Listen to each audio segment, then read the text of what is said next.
Assalamualaikum warahmatullahi wabarakatuh. Perkenalkan, saya Mulyani, JGP Angkatan 11 tahun 2024.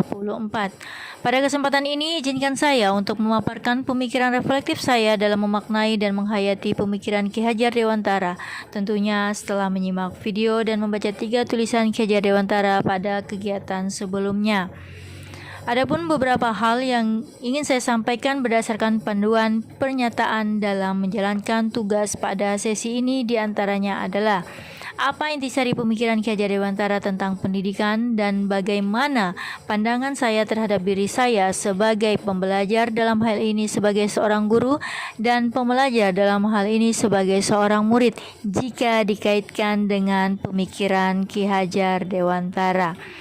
Baiklah, intisari pemikiran Ki Hajar Dewantara yang pertama yaitu pendidikan adalah tempat persemaian segala benih-benih kebudayaan yang hidup dalam masyarakat kebangsaan. Ki Hajar Dewantara membuat dua koneksi antara pendidikan dan kebudayaan, di mana pendidikan menjadi landasan pembentuk peradaban bangsa.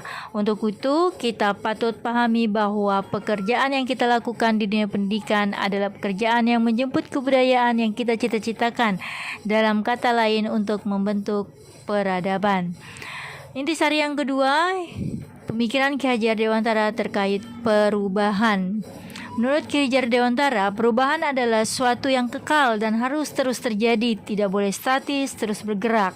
Dan dalam upaya memelihara kebudayaan, Ki Hajar Dewantara memberikan pemikiran bahwa kita harus bergerak sesuai dengan kodrat zaman dan kodrat alam.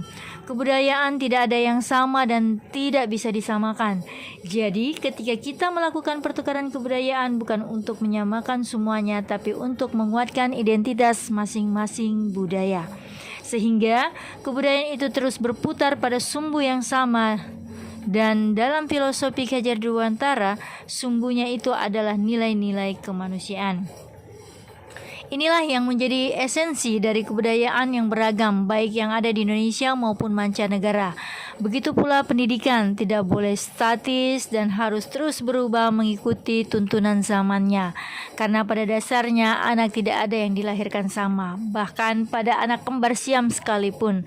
Karena citra dari penciptaan Tuhan Yang Maha Kuasa adalah keberagaman. Menurut Ki Hajar Dewantara, biarkanlah anak-anak itu memiliki keunikannya sendiri-sendiri.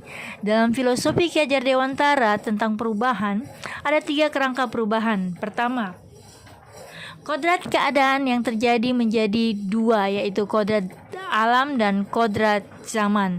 Di mana kodrat alam adalah kondisi di mana tempat pendidikan itu berada. Sebagai contoh, daerah pegunungan akan berbeda dengan daerah pesisir yang kemudian membentuk kebiasaan atau kebudayaan di masing-masing daerah sesuai alamnya.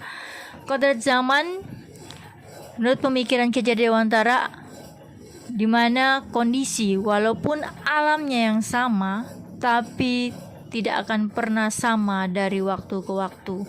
Masing-masing zaman memiliki tantangannya masing-masing. Contohnya, Kota Tarakan pada tahun 80-an berbeda dengan Tarakan di zaman sekarang ini.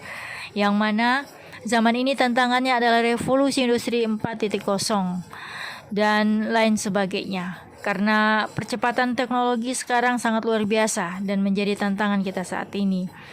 Kemudian yang kedua, prinsip melakukan perubahan. Pemikiran Ki Hajar Dewantara menyatakan bahwa ada 3.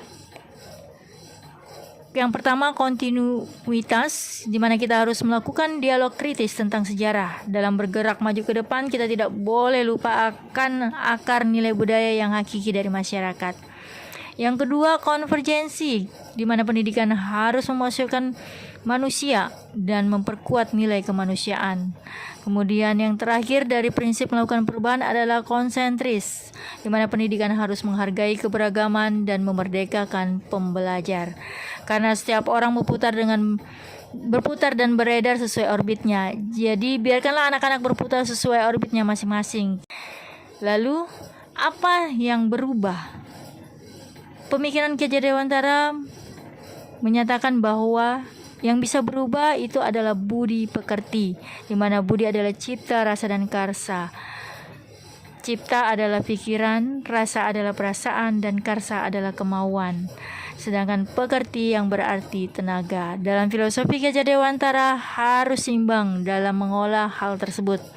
Jadi pendidikan itu harus holistik, seimbang, maka akan menghasilkan anak-anak yang bijaksana, begitupun sebaliknya. Pandangan relevansi yang kedua adalah keharusan memandang anak dengan rasa hormat, berorientasi pada anak. Jadi dengan begitu tujuan pendidikan kita adalah murid-murid dan murid. Menurut Ki Hajar Dewantara, semua yang kita lakukan harus berorientasi pada anak, bebas dari segala ikatan, dengan suci hati mendekati sang anak, tidak meminta satu hak namun untuk menghamba pada sang anak. Berhamba di sini maksudnya adalah sebuah analogi yang memiliki makna mendalam, yaitu orientasi paling utama seorang pendidik adalah siswanya. Demikian hasil pemikiran refleksi saya dalam memaknai dan menghayati pemikiran Ki Hajar Dewantara. Besar harapan saya sekiranya rekan-rekan semua berkenan memberikan komentar ataupun merespon pada hasil pemikiran refleksi saya ini. Terima kasih. Wassalamualaikum warahmatullahi wabarakatuh. Salam bahagia.